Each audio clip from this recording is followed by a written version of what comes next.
Entonces habíamos visto esta explicación para frecuencia baja, ahora vamos a frecuencia alta. Frecuencia más alta.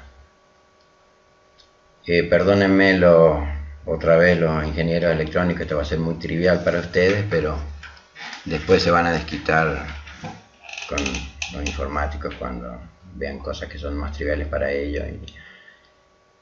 Bueno, frecuencia más alta y efecto invernadero. Esto lo voy a explicar rapidito porque está ya en un video, pero solamente voy a explicar lo mínimo necesario para entender lo que sigue.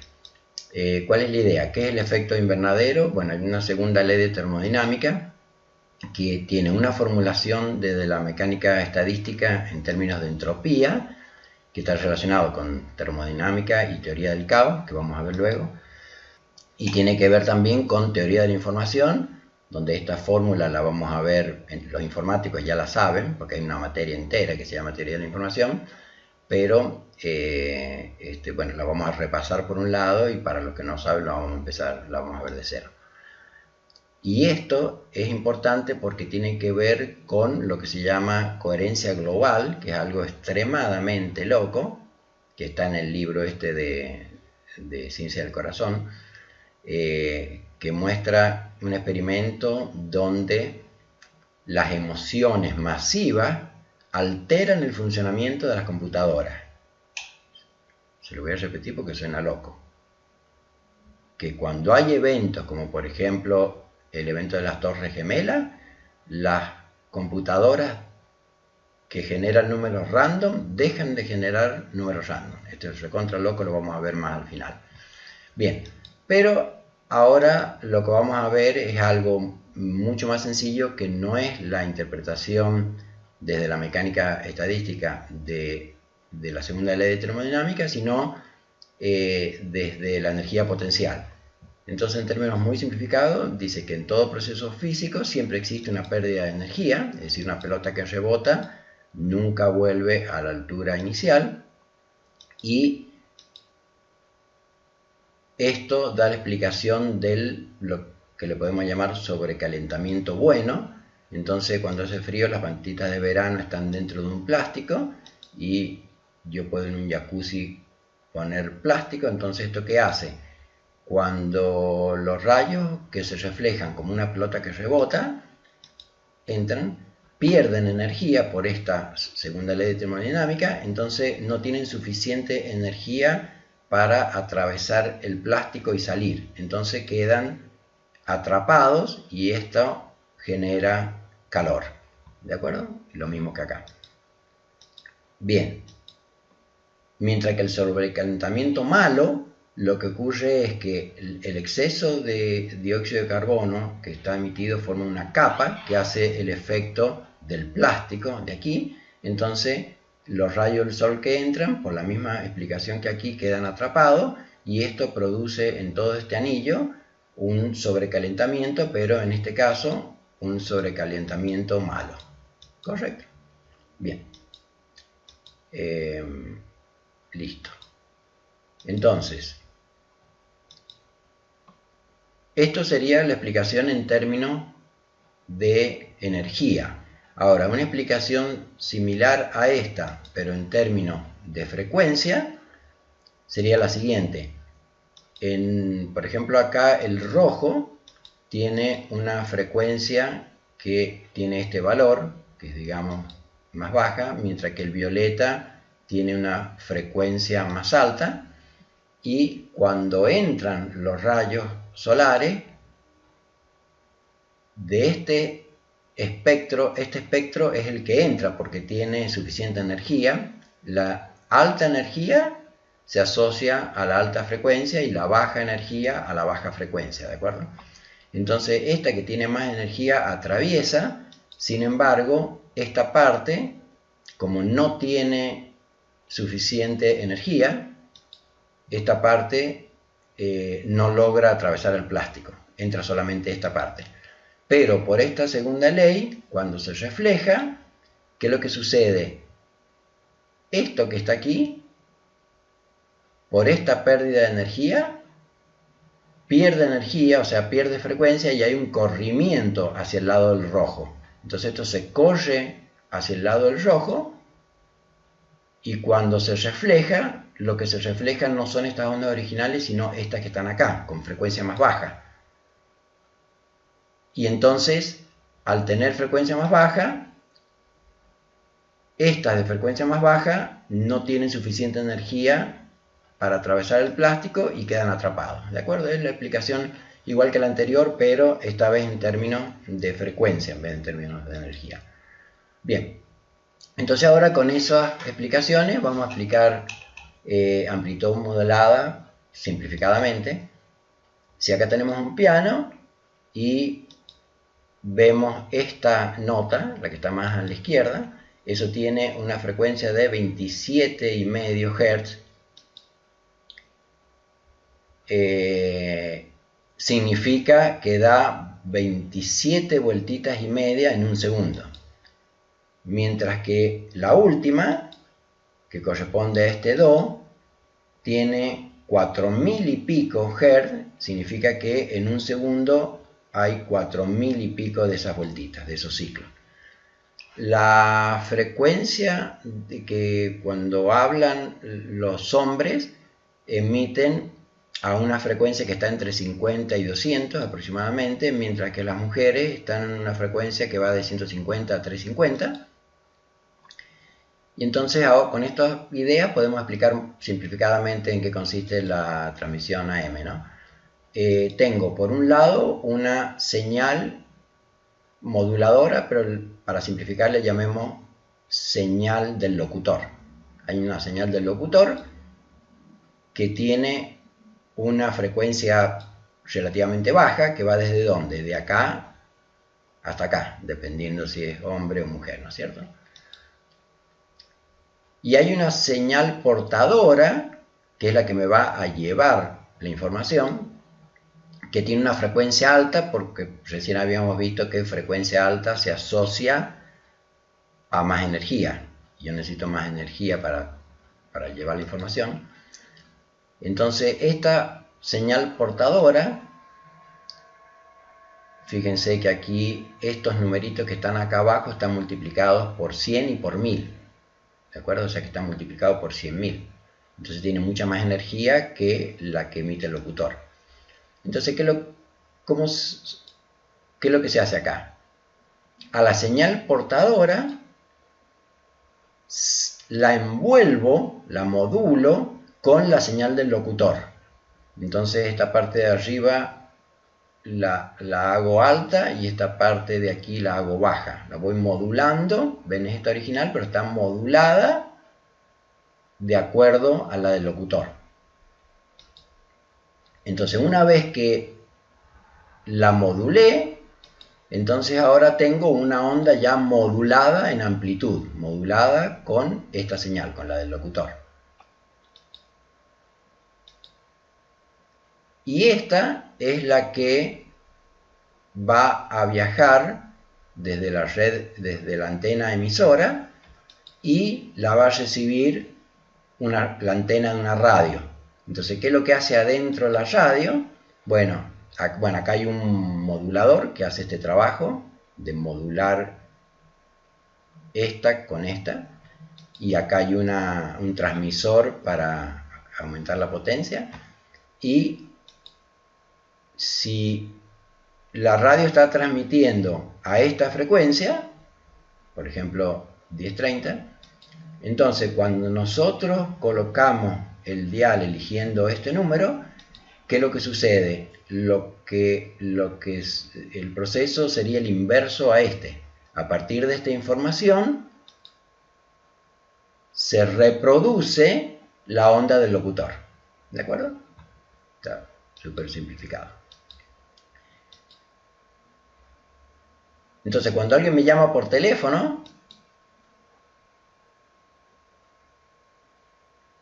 y uno contesta, por ejemplo, me está llamando mi mamá y yo siento que suena mi celular, cuando yo contesto y empiezo a hablar con la mamá, esto sería semejante a elegir el dial de la frecuencia de mi mamá. Entonces, cuando yo hago eso, cuando le contesto, entonces ahora va a salir la señal moduladora, que le habíamos llamado señal del locutor. Bien, ahora resumiendo muy simplificadamente, es como si tuviéramos un piano y por otro lado tuviéramos diapasones. Entonces hay varias personas que están transmitiéndome información con el código Morse.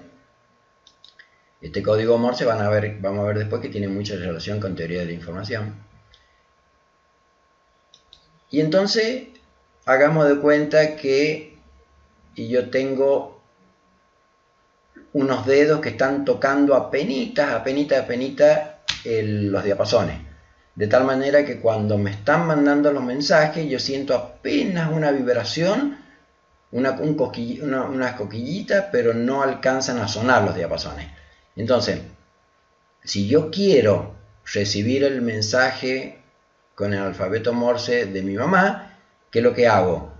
Yo lo que hago es levantar este dedo, entonces todos estos van a estar tocando y yo no voy a estar escuchando el diapasón, y el único diapasón que voy a escuchar es el de esta frecuencia, ¿de acuerdo?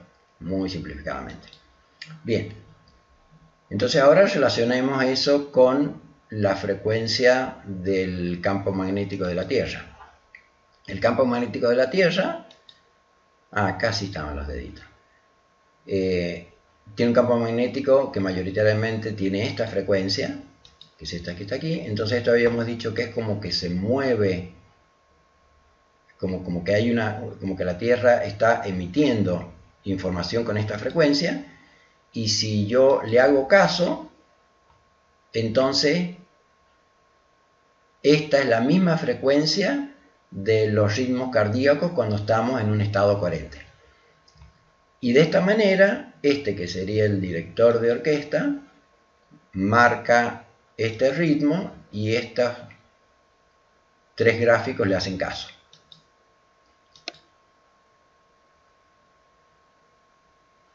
Bueno, cuando uno está meditando, no solamente entran en coherencia estos tres gráficos, sino que sería la información de la onda de la respiración, la de la variabilidad del ritmo cardíaco y de las distancias de viaje, la tercera para simplificar. No solamente estas tres, sino que se pueden medir todas estas frecuencias, y a partir de aquí hay un director de orquesta, pero que está dirigiendo no a tres instrumentos, que serían estos tres que habíamos puesto antes, sino que está dirigiendo a varios instrumentos dentro de nuestro cuerpo.